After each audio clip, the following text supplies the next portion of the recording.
स्वामी रामानंद जी जो थे ये अन्य जाति वालों से तो प्यार करने लग गए थे, छुआछूत ये तो भूल गए थे कबीर परमात्मा की कृपा से, लेकिन मुसलमानों से अब भी नफरत किया करते थे। अब वो पहरेदार अंदर गया, रामानंद जी साथ ही बैठे थे थोड़ी सी साइड में, और पहरेदार ने कहा कि महाराज स्वामी जी दिल्ली के बादशाह सिकंदर लोधी आए हुए हैं, वो कबीर जी से मिलना चाहते हैं, तब तक वो यहाँ आश्रम में आपके यहाँ आना चाहते हैं। अब रामानंद जी ने कहा कि उसको कह दो वो बाहर ही खड़ा रहे, उन काफिरों के, उन मलेच्छों के लिए जो मांस खाते हैं उनके लिए मेरे आश्रम में स्थान नहीं है। ये वचन जो ऊंचे आवाज से रामानंद बोल रहा था, सिकंदर लोधी भी सुन रहा था, और पहरेदार ने आके बता दिया सेवादार ने कि स्वामी जी ने मना कर दिया है और कहा है कि मुसलमानों के लिए हमारे आश्रम में स्थान नहीं है। अब राजा में एक सबसे बूढ़ी बीमारी ये होती है कि वो जो ना नहीं सुन सकता किसी से, और इसलिए कहते हैं राजा जो है घोर पाप इकट्ठा करके ले जाता है। एकदम सिकंदर लोधी का बीपी हाई हो गया और तलवार निकाल ली कि ये 2 कौड़ी का महात्मा संत और मेरा अपमान करता दिल्ली के सम्राट का, ये अन्य मुसलमानों के साथ क्या व्यवहार करता होगा, इसकी अभी मजा चखाता हूँ। अब फिर राजा ने क्या किया, आज्ञा की आवश्यकता थी, पहुंच गया अंदर और निकाल कर तलवार और कहा कि तू मुसलमानों से नफरत करता है, गर्दन काट दी। रामानंद की धड़ अलग होगी, गर्दन धड़ से अलग होगी। अब वो गर्दन काट दी, सिकंदर लोधी और वीर सिंह वापस चल पड़े। सिकंदर लोधी कहने लगा, वीर सिंह मेरे खोटे कर्म, इतने पाप कर्म आगे अड़ गए हैं, देख मैं आया था अपना समाधान करवाने के लिए और मैंने कबीर जी के गुरुदेव की गर्दन काट दी, अब वो मुझे रहम नहीं बख्शेंगे मेरे ऊपर, मुझे ठीक नहीं करेंगे, मैं बड़ा पापी आत्मा हूँ। ये मन है काल, एक बार गुस्से में पता नहीं के कुकर्म करवा दे, फिर आत्मा रोती है। तो पुण्यात्माओं, भक्त आत्माओं को संयम की बहुत आवश्यकता होती है, परमात्मा पर विश्वास करना चाहिए। हमें चाहे कितनी भी ऐसे लगे कि बहुत बुरा हो रहा है, लेकिन अंत उसका बहुत अच्छा होगा, क्योंकि भगवान का सहयोग हमारे साथ होता है। तो इतना हम विवेक से काम नहीं लेते, धैर्य नहीं रखते, इसलिए हम हानि उठा जाते हैं। ज्यों ही वो बाहर निकले तो सामने कबीर परमेश्वर आ रहे थे। सिकंदर उस वीर सिंह जी जानते ही थे। वीर सिंह देव ने देखा कि परमात्मा बिल्कुल सामने ही आ चुके हैं, और वीर सिंह ने कहा कि सिकंदर जी, हे सम्राट, हे महाराज जी, ये आगे गुरुदेव आ गए हैं। तो वीर देव सिंह बघेल ने दंडवत प्रणाम किया, मुकुट समेत अपने गुरुदेव को वहां जमीन पर लेट के। अब मरता क्या नहीं करता, सिकंदर लोधी ने सोचा ही भी शराप देगा तेरे ते, पैर पकड़ दे तो जान बच जाता है, और दुख हो गया होगा तेरे को, अब ये परिवार में भी आग लग जाएगी, इसे संत के गुरु की इतना हत्या कर दी। चरणों में गिर गया समेत मुकुट के वो सिकंदर लोधी भी। अब परमेश्वर कबीर देव जी ने दोनों के सिर पे हाथ रखा, लेटे लेटे होगा जैसे दंडवत कर रहे थे, झुक के परमात्मा ने कहा कि दो नरेश इस गरीब के पास कैसे आए। अब जो ही परमात्मा कबीर देव जी ने सिकंदर लोधी के शीश पर हाथ रखा आशीर्वाद के लिए, तो ही उसका रोग छू मंत्र हो गया, वो दर्द नहीं रहा जिससे वो चिल्ला रहा था, एक पल भी चैन नहीं था। अब सिकंदर लोधी को समझ में आ गई कि भाई ये तो भगवान ने पढ़ा है, ओहो ये तो अल्लाहों का अल्लाह है, खुदाओं का खुदा, ये सचमुच कबीर है, ये सचमुच अल्लाह बड़ा है। अपन आत्माओं जिसका लागे वो जाने, और ने क्या पता इसके विषय में।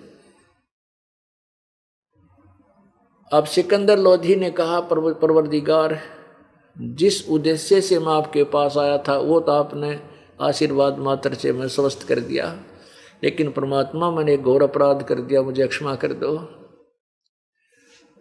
अब परमेश्वर ने कहा कि क्या अपराध है? कहने लगे जी ऐसा अपराध है, उठ नहीं रहा, वो चरण पकड़े पकड़े रो रहा कबीर जी के, सिकंदर लोधी दिल्ली का बादशाह, कि प्रभु मैंने ऐसा अपराध कर दिया, बख्शवा नहीं कर पाओगे। परमात्मा ने कहा भाई मैंने माफ़ कर दिया, तेने कुछ भी पाप किया, चल खड़ा हो बेटा, बच्चा खड़ा हो। अब सिकंदर लोधी ने कहा प्रभु मैंने सारी कहानी बताई, मैं दुखी था, बीमारी के कारण मेरा चिड़चिड़ा मन हो चुका था, इसी स्वभाव से मैंने रामानंद जी को प्रार्थना की थी कि मैं कुछ देर आपके यहाँ रुकना चाहता हूँ जब तक कबीर जी आवें। रामानंद जी ने कहा कि मैं मुसलमानों से नफरत करता हूँ, उनके दर्शन भी नहीं करना चाहता हूँ।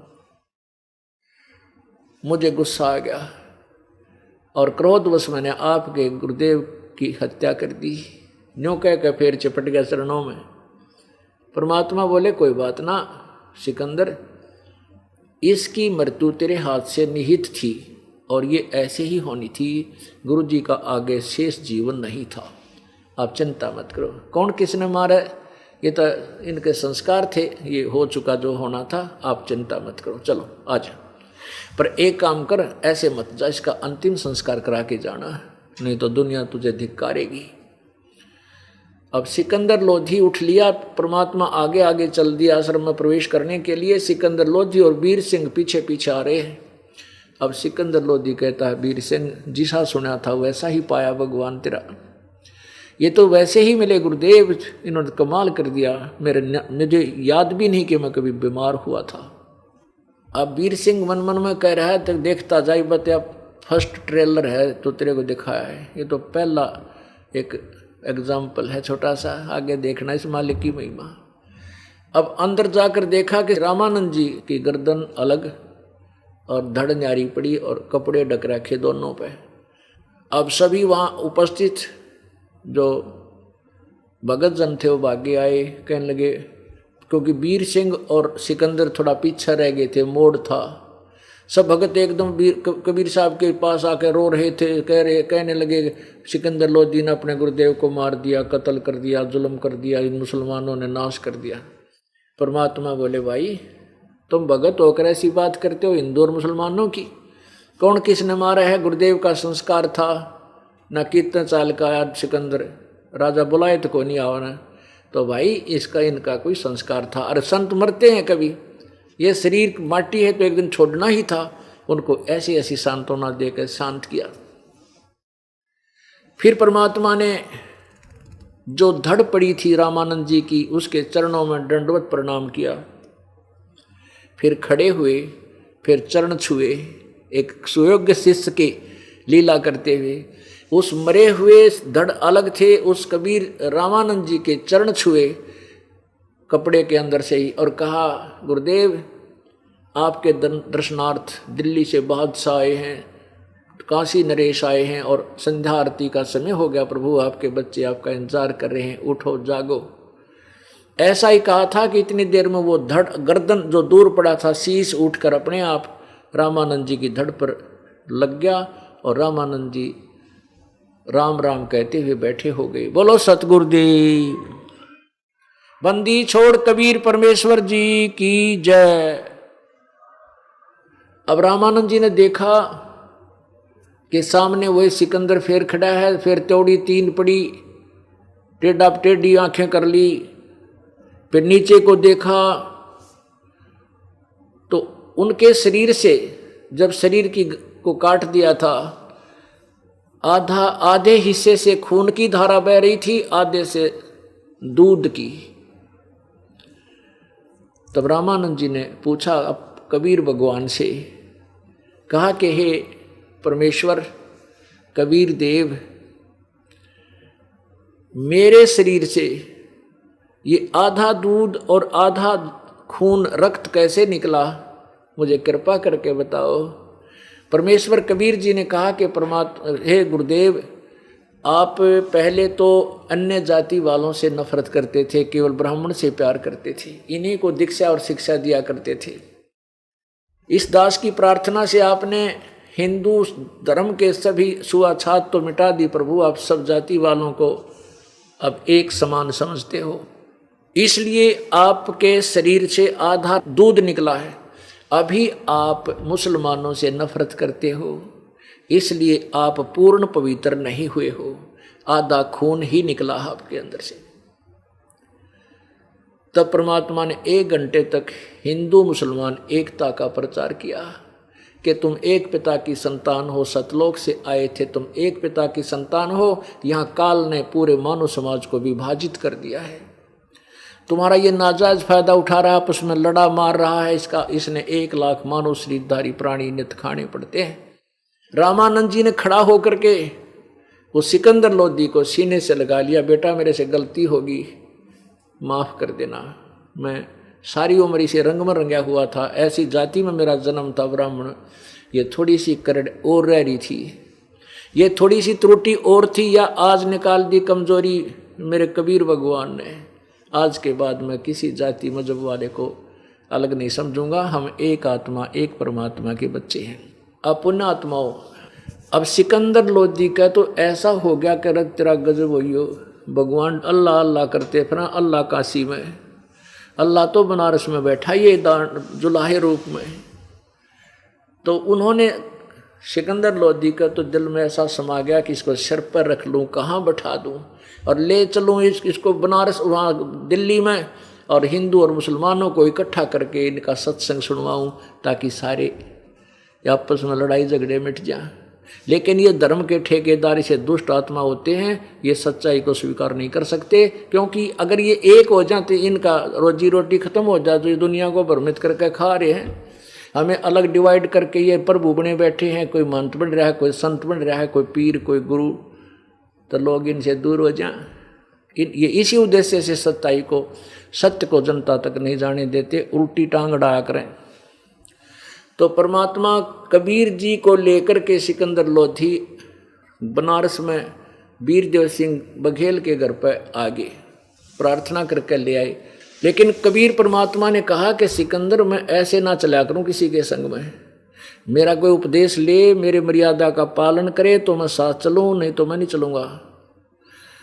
कहने लगे परमात्मा, सिकंदर लोधी ने कहा कि प्रभु आप जो कहोगे मैं वही करूंगा, कि मेरी दीक्षा ले, मेरा शिष्य बन और उपदेश ले।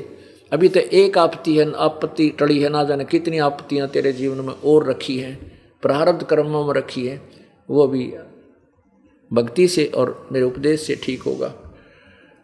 अब सिकंदर लोधी ने सब नियम मर्यादाएं पालन करने की स्वीकृति दे दी कि आज के बाद मैं मांस नहीं छूऊंगा। परमात्मा ने कहा कि तू ऐलान कर दे तेरे राज्य में, तेरे देश में, कि कोई भी जीव हिंसा नहीं करेगा।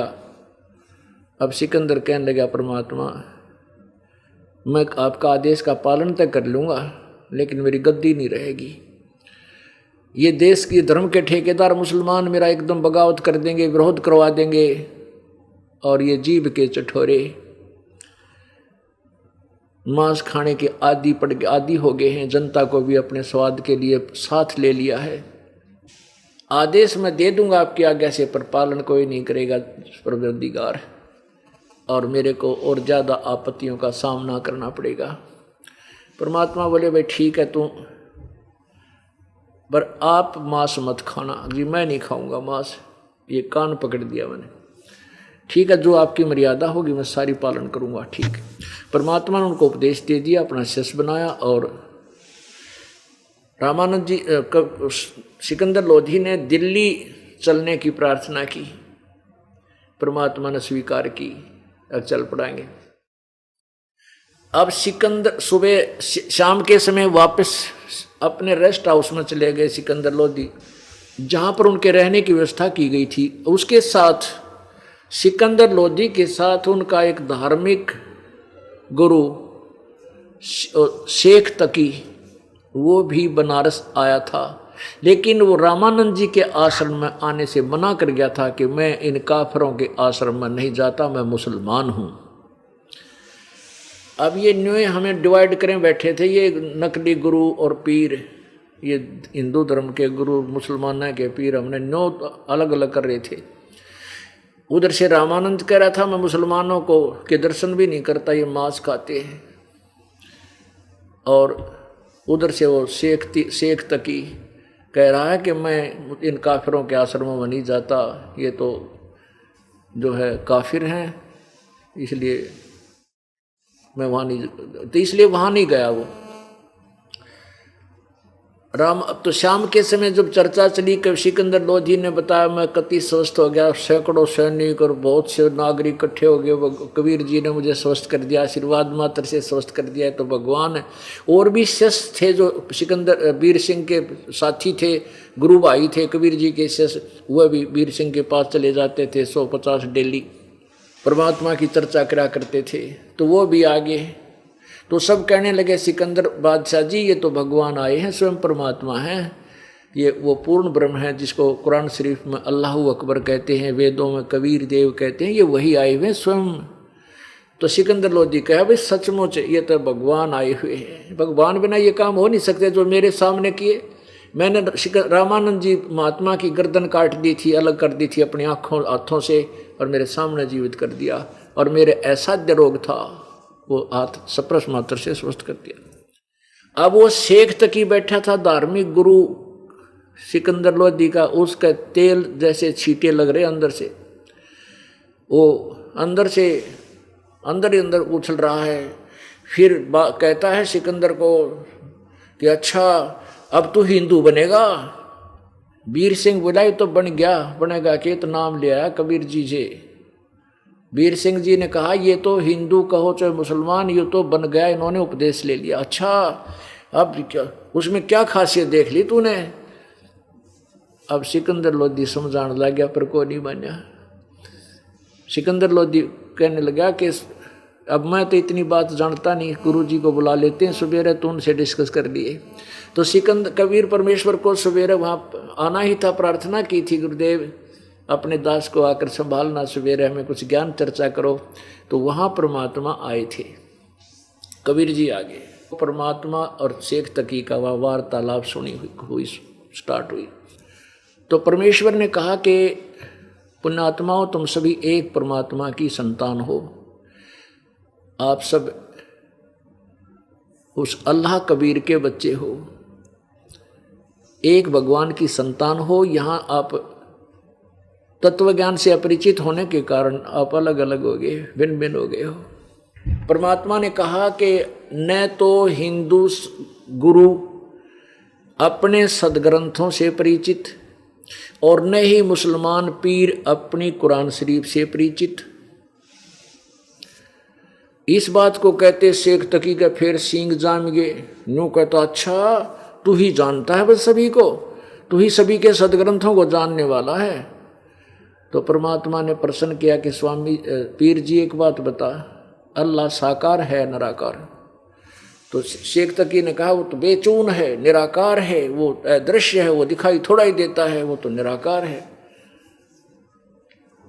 परमात्मा बोले सूरत फुरकानी ना, कहने लगे पवित्र बाइबल को आप मानते हो? हाँ पवित्र बाइबल जो है वो पवित्र बाइबल में जो ज्ञान है वो उसमें से 50%, 60%, 40% जो है कुरान शरीफ में भी वही ज्ञान है जो पवित्र बाइबल में है, उत्पत्ति ग्रंथ बाइबल में। उसमें लिखा है कि परमात्मा ने मनुष्य को अपने स्वरूप के अनुसार उत्पन्न किया, अपने जैसे बनाए। और कुरान पवित्र कुरान शरीफ की सूरत फुरकानी 25 आयत नंबर 52 से 59 इसमें आप पढ़ कर देखो, कुरान शरीफ का ज्ञान देने वाला अल्लाह किसी और कबीर नामक परमात्मा के विषय में जानकारी दे रहा है, और वो कह रहा है कि उसके विषय में मैं नहीं जानता। वो परमात्मा जिसने 6 दिन में सृष्टि रची, 7वें दिन तख्त पर जा बैठा, जा विराजा, उसकी खबर किसी बाखबर से पूछ देखो। तो इससे क्या सिद्ध होता है कि परमात्मा मनुष्य जैसा है, वो तख्त पर जा बैठा तो साकार है, निराकार नहीं है। अब अग्रम मग्रम में जगह छोड़ी नहीं, भगवान ने एक के पॉइंट में दोनों क्लियर कर दिए, और वो कबीर है। तो शेख तकी कहता अच्छा वो तू है फिर? तो परमात्मा बोले हाँ मैं ही हूँ वो। तो फिर कहता शेख तकी कहता है कि झूठ बोलता है, ऐसा कुछ कहीं नहीं लिखा है, ये बकवाद करता है, ये अक्षर ज्ञान युक्त है नहीं, ये झूठा है कबीर। अब पुण्यात्माओं, ये कुरान शरीफ आदि को केवल यही लोग पढ़ा करते थे, पीर और बुल्ला और काजी। अन्य को तो केवल नमाज बता रखी थी, समाज को तुम 5 वक्त परमात्मा की स्तुति कराया करो। नमाज माने आरती महिमा का गुणगान करना, उसकी 5 बार किया करो, उसमें से दे रखी थी बस। परमात्मा बोले आपने कभी हजरत मोहम्मद जी का जीवन चरित्र सुनाओ। परमेश्वर कबीर जी ने कहा उसको शेख तकी को कि आप हजरत मोहम्मद जी के बारे में कुछ जानकारी दो। शेख तकी ने सुनाया कि हजरत मोहम्मद, उनके माता पिता का नाम बताया और कहा कि जब हजरत मोहम्मद गर्भ में थे, माँ के पेट में थे, पिता चल बसा, और जब जन्म हुआ 6 वर्ष के हो गए तो माँ भी मर गई। 10 वर्ष की आयु के हुए तो दादा भी मर गया, कोई वाली वारस रहा नहीं, यतीम की तरह उनकी पालन पोषण हुआ। फिर बताया कि 40 वर्षीय एक खदीजा नामक जो 2 बार विधवा हो चुकी थी, उस औरत से हजरत मोहम्मद जी का निकाह हुआ, ब्याह हुआ। उससे 6 संतान हुई, 2 लड़के, 4 लड़कियां, आदि आदि। अब मैं आपको ये दास आपको थोड़ा सा हजरत मोहम्मद जी का वो जीवन चरित्र सुनाएंगे, दिखाएंगे, पढ़ेंगे, पढ़ाएंगे, क्योंकि अब ये ऐसा जटिल प्रश्न हो गया है कि वर्बली कोई नहीं माने और झूठा झूठा कह के टाल देंगे। आँखें देख कर ही आज पुण्यात्मा मान सकेंगी, पहचान सकेंगी परमात्मा को। ये देखिएगा हजरत मोहम्मद जी की जीवनी हजरत मोहम्मद सल्लल्लाहु अलैहि वसल्लम, मोहम्मद इनायतुल्लाह सुभानी।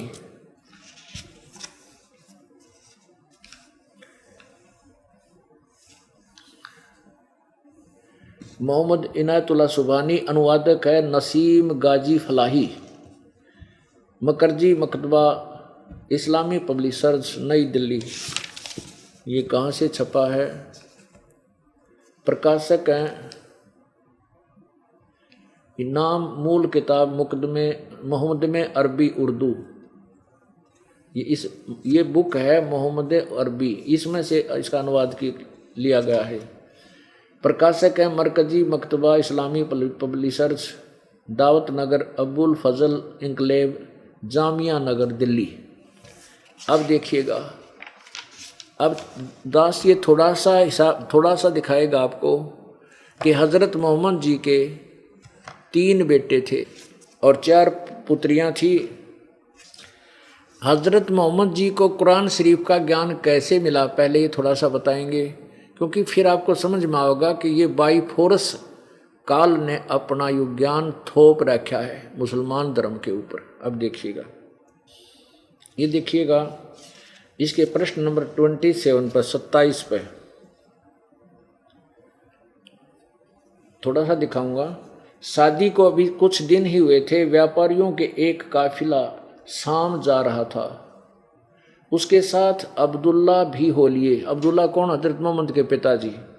वापसी में मदीने से गुजरे, यहाँ उनके बाप का ननिहाल था, यानी मामा थे उनके, और थके तो थे ही, दम लेने के लिए ठहर गए। इत्फाक से बीमार पड़ गए, साथियों ने उन्हें वहीं छोड़ दिया और मक्के को चल दिए। मदीना जहाँ से लोग कल अब्दुल्ला की नई जिंदगी का मुबारक पैगाम लेकर आए थे, आज वहीं से अब्दुल्ला के इंतकाल की दुखद खबर आ रही थी। ये अब्दुल्ला कौन था? हजरत मोहम्मद के पिता मर गया। खबर बड़ी दर्दनाक थी। नौजवान की मौत, वह भी अब्दुल्ला जैसे नौजवान की। अब बड़े बाप यानी दादा पर तो दुख और गम का पहाड़ टूट गया। अब देखिए ये पृष्ठ 28 पे, और आमनी का तो सुहाग उजड़ गया। ये हजरत मोहम्मद की माता थी आमनी देवी। अब्दुल्ला का इंतकाल हुआ तो आमनी गर्भवती थी, यानी हजरत मोहम्मद जी माँ के पेट में थे जब उनके पिता का देहांत हो गया। सोमवार का दिन था, ये तारीख थी। आमनी को यहाँ एक बच्चे ने जन्म दिया। अब्दुल मुतल्लिब दौड़े हुए आए, जो उनके दादाजी का नाम था हजरत मोहम्मद जी का। देखते ही खिल उठे और उस लड़का था वह भी अब्दुल्ला का। बच्चे का नाम मोहम्मद रख दिया। मोहम्मद का अर्थ है कि हर तरह से प्रशंसनीय, वह जिसे सब पसंद करें, सब अच्छा कहें। अब देखो,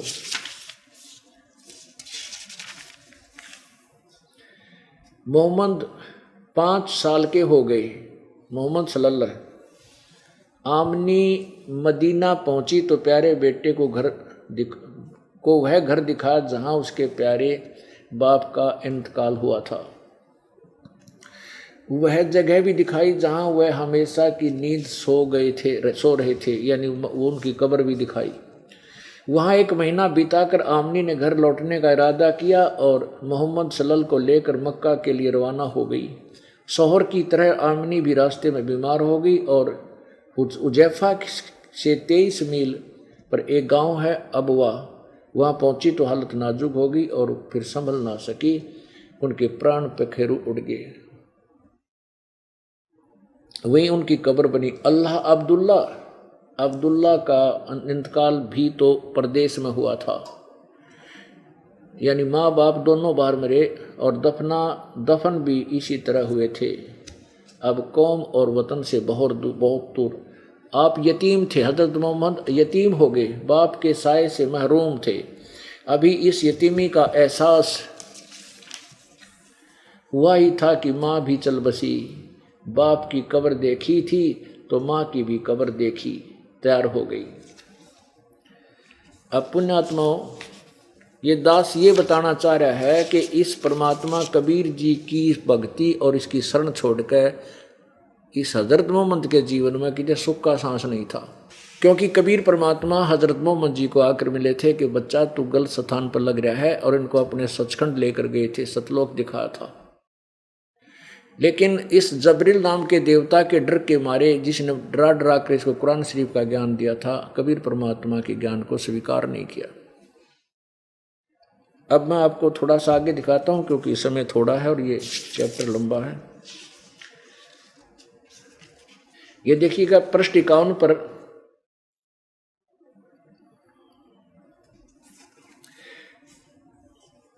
यह मेरे भाई अब्दुल्ला का बेटा मोहम्मद है। यह नौजवान है कि कुरैश में इस जैसा कोई नहीं है। हाँ, माल इसके पास कम है, लेकिन माल तो चलती फिरती छां। मोहम्मद मेरा संबंधी है, यानी उनका रिश्तेदार बता रहा। यह तुम सब जानते हो। वह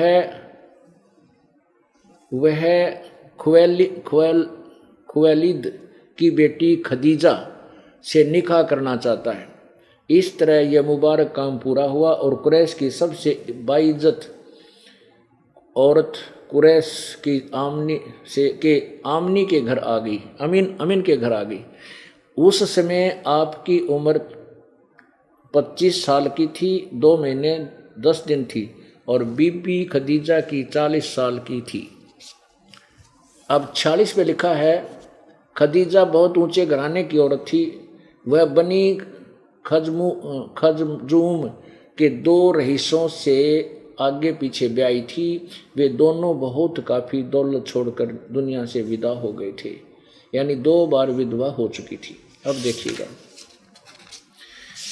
अब देखो यहाँ खदीजा के साथ आपकी जिंदगी अत्यंत आनंदपूर्ण जिंदगी थी। अब 64 में देखना, कैर टूट गया है। लेकिन ये मुबारक घड़ियां और खुशी के दिन जल्दी ही खत्म हो गए। आप के सब बेटे एक एक करके अल्लाह को प्यारे हो गए। किसके? हजरत मोहम्मद जी के बेटे कासिम, तैयब और ताहिर, ये 3 बेटे थे। कासिम, तैयब और ताहिर सब अल्लाह को से जा मिले। जख्म पर जख्म लगते रहे, लेकिन आप सब्र करते रहे। बचपन में तो यतीमी का दुख उठाया और बड़े हुए तो अपने जिगर के टुकड़ों का गम सहन करना पड़ा। अब पुण्यात्माओं विचार करो, अब हजरत मोहम्मद जैसे पुण्यात्मा पूर्व जन्म के अच्छे संस्कारी की याद दुर्गति, अब जिसके सामने 3 बेटे हों, बाप के तीनों मर जा, वो कितना सुखी होगा, कहर टूट जाता उसके ऊपर। पुण्यात्माओं, जो भक्ति मुसलमान धर्म में प्रचलित थी, हजरत मोहम्मद जैसी भक्ति ना तो कोई कर सकता ना कर सकेगा, क्योंकि सब उन्हीं के शागिर्द हैं, अनुयायी हैं। और उनकी की हुई भक्ति की से ये फल मिला, तो बाकी मुसलमान समाज को क्या लाभ होगा जो वो भक्ति कर रहे हैं कुरान शरीफ में वर्णित। क्योंकि कुरान शरीफ को ना समझकर, जैसे सूरत फुरकानी आयत 25 आयत नंबर 52 से 59 में लिखा है कि वो कोई और परमात्मा है, उसकी खबर किसी बाखबर से पूछ देखो, जो वो कबीर नामक अल्लाह है जो 6 दिन में सृष्टि थी, 7 महीने तक पर जा बैठा, तो वो परमात्मा नहीं मिला। तब तक ये अन्य साधना जो करते रहे ये मोक्षदायक नहीं, ना ही संकट निवारक, ना प्रारब्ध के कष्ट को ये काट सकती है साधनाएं। केवल पूर्ण परमात्मा ही हमारे प्रारब्ध में जो आए हुए पाप कर्मों के कारण दुख को दूर कर सकता है। अब हजरत मोहम्मद को कुरान शरीफ कैसे मिली ये झलक और दिखाते हैं आपको। ये देखिएगा पृष्ठ 67। प्यारे नबी सल्लल्लाहु यानी हजरत मोहम्मद की 40वीं सालगिरह करीब थी, यानी 40 साल के हो गए थे। अब आप पर हकीकत खुलनी शुरू हो गई। आप सल्लल्लाहु को सच्चे सौपन दिखने शुरू हुए, उनसे आप पर हकीकत खुल गई। यहाँ देखो पृष्ठ नंबर 68 पर। इस तरह रमजान के कुछ दिन बीत गए। एक दिन आप यानी हजरत मोहम्मद जी गुफा में आराम कर रहे थे। सुबह का सुहाना समय था। अचानक एक फरिश्ता दिखाई दिया, बहुत ही खूबसूरत और हसीन फरिश्ता। हाथ में हसीन रेशम का एक टुकड़ा भी था। बोला, पढ़ो। आप सल्लल्लाहु यानी हजरत मोहम्मद घबरा गए। फरमाया, मुझे पढ़ना नहीं आता। आपको ऐसा महसूस हुआ जैसे वह गला घोंट रहा हो और शरीर को भींच रहा हो। फिर छोड़ दिया और कहा, पढ़ो। फरमाया, मुझे पढ़ना नहीं आता। फिर कहा, आप सल्लल्लाहु को महसूस हुआ कि गला घोंट रहा है और शरीर को भींच रहा है। फिर छोड़ दिया और कहा, पढ़ो। मार मार कर पढ़ाया, डरा डरा के। आपको अंदेशा हुआ कि ये फिर गला घोटेगा और इस बार और जोर से भींचेगा। फरमाया, क्या पढ़ूं? बोला, क्या पढ़ूं? बोला, पढ़ो अपने रब के नाम से जिसने पैदा किया इंसान को खून की फुटकी से। पढ़ो, तुम्हारा मेहरबान रब ही है जिसने कलम से सिखाया इंसान को वह कुछ सिखाया जो उसे मालूम न था। कुरान, ये कुरान का जो लिखा वो कुरान के लेख पढ़ाया। फरिश्ते के बताने पर आपने पढ़ा। पढ़ते ही याद हो गया, चित्त पर अंकित हो गया। फिर फरिश्ता चला गया। आप उठ खड़े हुए। बहस से दिल कांप रहा, बैठा जा रहा था। घबराहट से चेहरा उतरा हुआ था। आप सहमी निगाहों से गुफा में हर तरफ देखने लगे। हैरानी और घबराहट की हालत थी। दिल ही दिल में सोचने लगे, अभी मुझसे किसने बातें की? ये कौन मुझे पढ़ा गया है? फिर तेजी से गुफा से बाहर आए। अब आप सल्लल्लाहु यानी हजरत मोहम्मद को पूरा विश्वास हो गया कि यह जिन्न का असर है और जिस बात का डर था वही सच बात होकर रही। आप हजरत मोहम्मद सल्लल्लाहु पहाड़ की घाटियों से गुजरने लगे। पूरा शरीर थर थर कांप रहा था। दिल में बार बार ख्याल आता, शुरू में जो सौपन दिखाई दिए थे वह तो बिल्कुल सच्चे निकले। उनसे बहुत सी नई बातें मालूम हो गई। यहाँ से वो कौन था जो मुझे पढ़ने के लिए कह रहा था। अचानक वो एक आवाज़ आई, मोहम्मद। आप सल्लल्लाहु यानी हज़रत मोहम्मद चौंक पड़े, घबरा कर सिर ऊपर उठाया, देखा तो वही फरिश्ता आदमी की सूरत में खड़ा था। वह पुकार कर कह रहा था, मोहम्मद तू सल्लल्लाहु का रसूल हो, कि तुम अल्लाह के रसूल हो और मैं जबरील हूँ।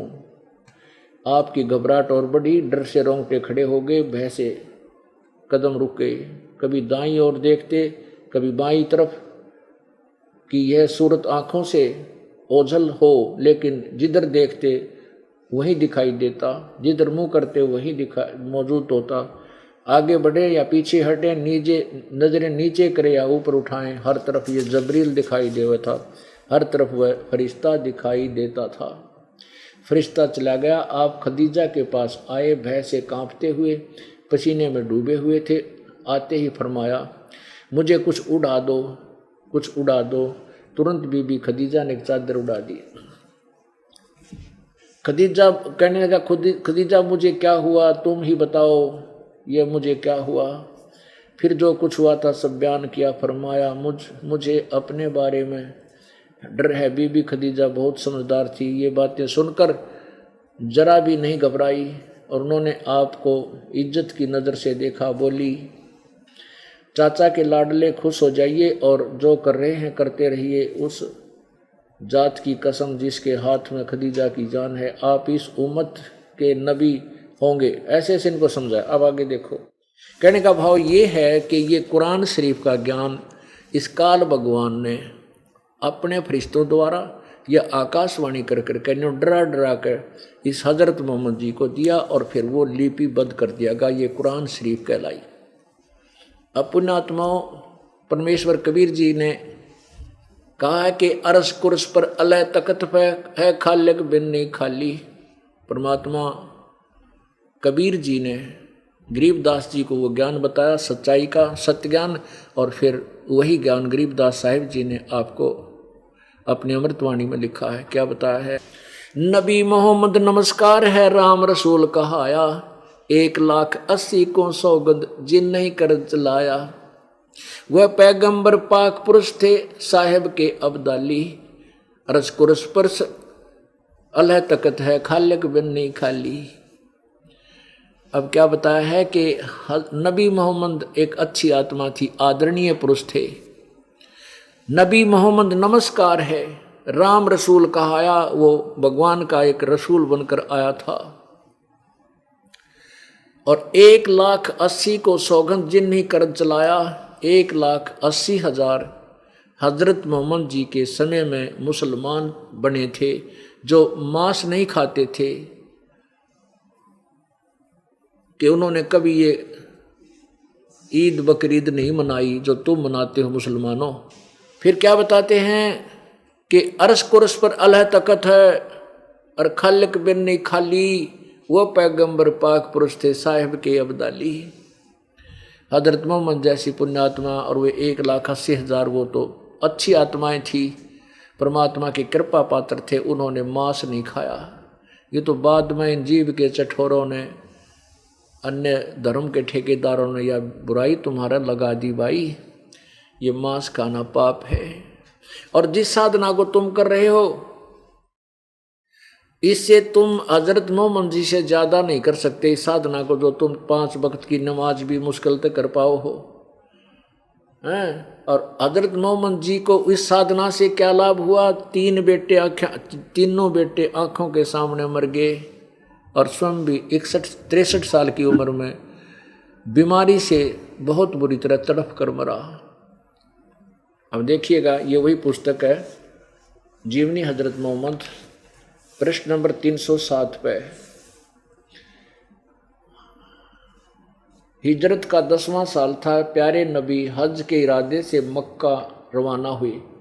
आपके साथ 1 लाख से ज़्यादा बहादुर साथियों का काफिला था, कि 1,80,000 इनके शिष्य थे। और हजरत मोहम्मद जी पुण्यात्माओं ब्याज को भी मना किया था। उन्होंने नियम बनाए हैं मोहम्मद हजरत अपने मुसलमान धर्म के, जिनमें से एक ये है कि लड़ाई मत करो और दूसरा है ब्याज मत लो। जो व्यक्ति ब्याज लेने से भी मना कर सकता है, क्या वो मांस खाने के लिए प्रेरित करेगा? कभी नहीं। अब देखो क्या लिखा है, ये देखिएगा, यही 307 पृष्ठ है। कोई अमान रखे तो उसमें खयानत ना करे, और खून खराबे और ब्याज के करीब ना फटकना। खून खराबा नहीं करना और ब्याज के करीब भी मत फटकना, ब्याज भी मत लेना। अब पुण्यात्माओं, हम परमात्मा से दूर हो जाते हैं समय आने पर, इतना कोई हम भगवान के यथार्थ ज्ञान से अपरिचित होकर के, सत्य से दूर होकर के, धर्म तो वही रखते हैं, नाम वही होता है, लेकिन धार्मिकता से दूर होते चले जाते हैं।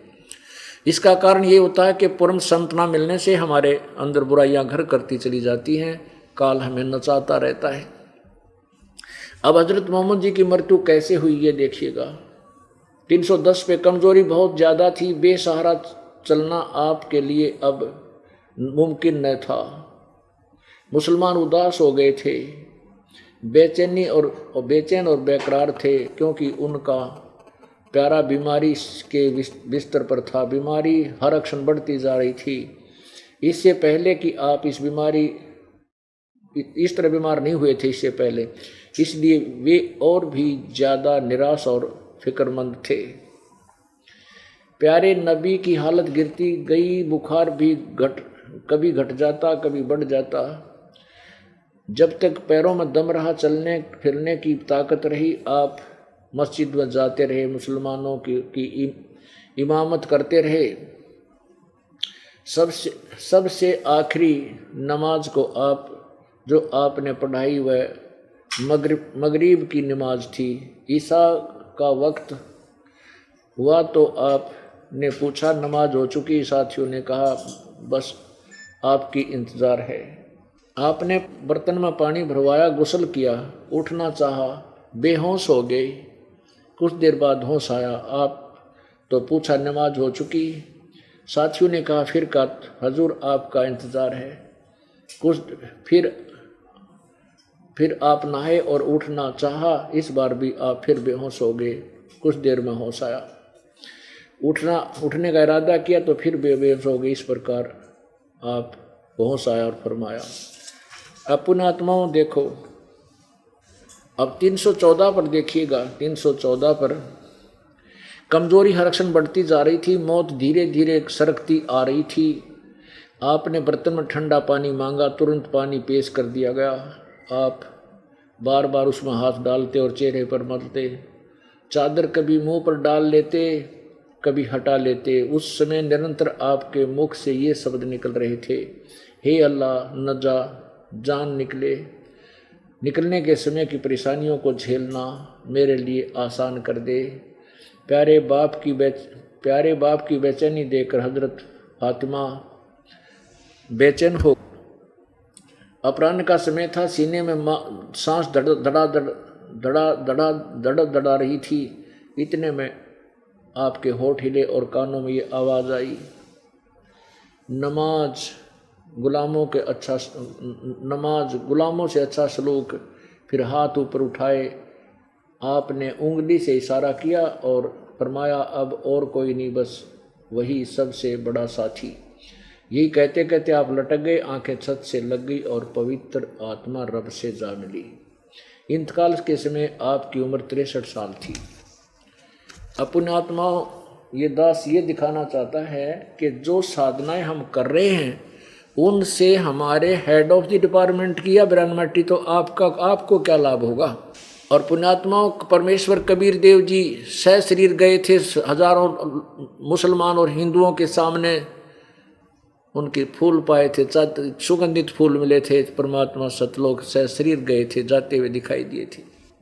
आदरणीय गरीबदास साहिब जी ने 6 महीने पहले बता दिया था कि उस दिन मैं शरीर त्यागूंगा, और ऐसे बैठ करके शरीर त्याग दिया था। मेरे पूज्य गुरुदेव जी 108 साल के हो गए थे और आराम से लेटे लेटे सच्चाई बोलकर शरीर त्याग कर चले गए थे। 108 साल तक भी वो स्वस्थ थे। पुण्यात्माओं, आपको एक परमेश्वर कबीर जी का वो ईश्वरीय शक्ति का प्रमाण दिखाते हैं कि अभी पिछली 24 तारीख को यानी 24 जुलाई को एक मुसलमान भक्त उपदेश लेकर गया। उसके दोनों किडनी खराब थी। कहाँ से? भिंड जिला से। उसने अपनी आप बीती बताई है और वो आया हुआ है। एक बार वो भाई वो भक्त आगे आए। भक्त बहीद खां पुत्र मुंशी खान, गांव व तहसील। मैं बहीद खां पुत्र मुंशी खान, गांव व तहसील मेहगांव, जिला भिंड, मध्य प्रदेश का रहने वाला हूँ। मैं 3 साल से सख्त बीमार था। मेरी दोनों किडनी खराब थी। इन्होंने लिख कर दिया है। मैंने 2 साल ग्वालियर में बड़े बड़े MBBS डॉक्टरों से इलाज करवाया, परंतु कोई राहत नहीं मिली। इसके बाद ग्वालियर के डॉक्टरों ने मुझे Delhi AIMS all India medicals के लिए रेफर कर दिया। वहाँ डॉक्टरों ने सभी जांच के बाद बताया कि 3 बोतल खून चाहिए। पहले आपका खून फिल्टर होगा, फिर आपके परिवार से के किसी सदस्य की किडनी निकालकर आपको ऑपरेशन द्वारा लगाई जाएगी। ऑपरेशन का खर्च 4 लाख लगेगा। मैं रुपए देने में असमर्थ था, इसलिए दिल्ली से अपने घर वापस आ गया। असहाय होकर मृत्यु का इंतजार करने लगा, क्योंकि मैं खाने पीने, चलने फिरने व बैठने उठने में असमर्थ हो चुका था। फिर किसी व्यक्ति द्वारा पता चला कि हरियाणा में बरवाला में जिला हिसार के अंदर परमात्मा आए हुए हैं, जो असाध्य रोग को परमात्मा की भक्ति से ठीक करते हैं। ये शब्द सुनकर 24/7/2009 को आपके चरणों में पहुंचकर नाम दान ले लिया। नाम दान लेने के बाद मुझे आराम होना शुरू हो गया और धीरे धीरे 1 महीना भी नहीं लगा, मैं अब आपकी कृपा से बिल्कुल ठीक हो गया। बोलो सतगुरुदेव की।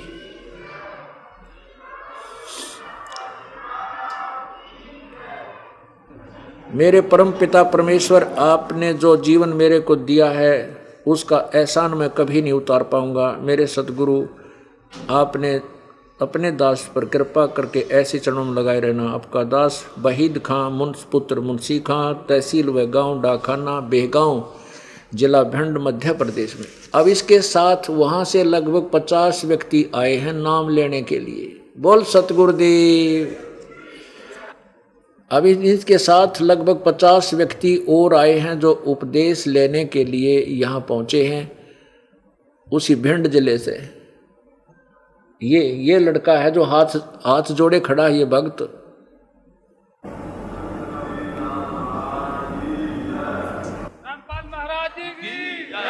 बोलो सतगुरुदेव की जय। इन्होंने लिख कर दिया है। मैं बहीद खां पुत्र मुंशी खान, गांव व तहसील मेहगांव, जिला भिंड, मध्य प्रदेश का रहने वाला हूँ। मैं 3 साल से सख्त बीमार था। मेरी दोनों किडनी खराब थी। मैंने 2 साल ग्वालियर में बड़े बड़े MBBS डॉक्टरों से इलाज करवाया, परंतु कोई राहत नहीं मिली। इसके बाद ग्वालियर के डॉक्टरों ने मुझे Delhi AIMS all India medicals हमने इलाज के लिए पर्चा बनवाया, तो जब डॉक्टरों ने हमारी जांच की तो हमारी दोनों किडनी खराब थी। तो जब डॉक्टर बोले कि अभी 1 महीने की दवाई ले जाओ, उसके बाद आना, तो हम 1 महीने की दवाई ले गए, फिर 2 महीने की ले गए, फिर 3 महीना की ले गए। हमको कोई आराम नहीं मिला। फिर डॉक्टरों ने चेकअप किया तो बोले कि आप एक काम करो, हर महीना 15,000 और 20,000 का खर्चा आएगा। 1 महीने तक आपका खून फिल्टर हर महीना होगा। 12 महीने के बाद में आपकी किडनी बदली जाएगी, तो 4 लाख रुपए का खर्चा आएगा और परिवार की किडनी चाहिए। जब दूसरी किडनी के लिए भी यही समस्या है, तो हर महीना खून फिल्टर किया जाएगा और फिर 1 साल के बाद में आपका 4 लाख रुपए का फिर खर्चा आएगा। उसके बाद में आपकी किडनी दोनों सही होंगी। परिवार की किडनी चाहिए। तो हमने कही साहब हमको 1 महीने की दवाई लिख दो, हमारे पास इतनी पैसे की व्यवस्था नहीं है। तो फिर हम घर को वापस पहुंच गए। तो जब घर वापस पहुंच गए तो हमारे घर में अब हमारी हालत खराब होती चली गई बिल्कुल। तो हमारे परिवार वालों ने सोचा कि अब वहीद बचेंगे नहीं, तो इसलिए रिश्तेदारों में खबर पहुंच गई। तो खबर पहुंच गई तो रिश्तेदार आने जाने शुरू हो गए, साले बुआ फूफा सब लोग आने जाने लगे। हम रात भर रोमें सिवगर सोवे। अब हम ये कहें मालिक मेरे एक बच्ची है 3 बच्चा, अभी तो हम बिल्कुल बीच धार में पड़े हुए, मालिक हमारी कैसे नैया पार लगेगी। तो मालिक ने अब एक ऐसा हुआ कि मुन्ना सिंह नरवरिया जी जो विधायक हैं हीरापुरा के, उनने हमसे बताया कि एक काम करो वहीद, हरियाणा में रामपाल जी महाराज का सतलोक आश्रम है, उसमें चलें अपन, तो अपने को मुक्ति मिलेगी, नहीं तो नहीं मिलने वाली है। तो हमने कही चलो भाई महाराज जी के पास चलेंगे। तो 24 तारीख को हम यहाँ आए, हमने महाराज जी से उपदेश लिया। अब हम बिल्कुल अच्छी तरह से ठीक हैं, 4 रोटी सुबह खाते हैं, शाम को खाते हैं, कहीं कोई तकलीफ नहीं है। रात भर सोते हैं, सुबह सोते उठते हैं, टाइम से अपनी दुकान पे जाते हैं, साइकिल की दुकान है, हमें कोई तकलीफ नहीं है। अब मालिक का करम है, सतगुरु महाराज की कृपा है। हमारे साथ में 54 लोग चलकर महंगांव से आए हैं।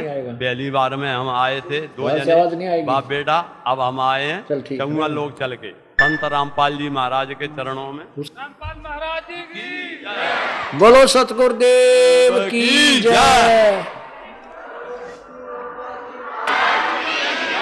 सत साहिब। अब हमें वो अल्लाहू अकबर मिल गया, वो कबीर भगवान मिल गया जो दुख दूर किया करता है। हम एक पिता की संतान हैं। यहाँ काल ने हमें विभाजित कर रखा है। बच्चों पहचानो इसके जाल को और निकलो इसके जाल से और लो उपदेश परमात्मा का, चलो अपने सतलोक में। बोलो सतगुरुदेव।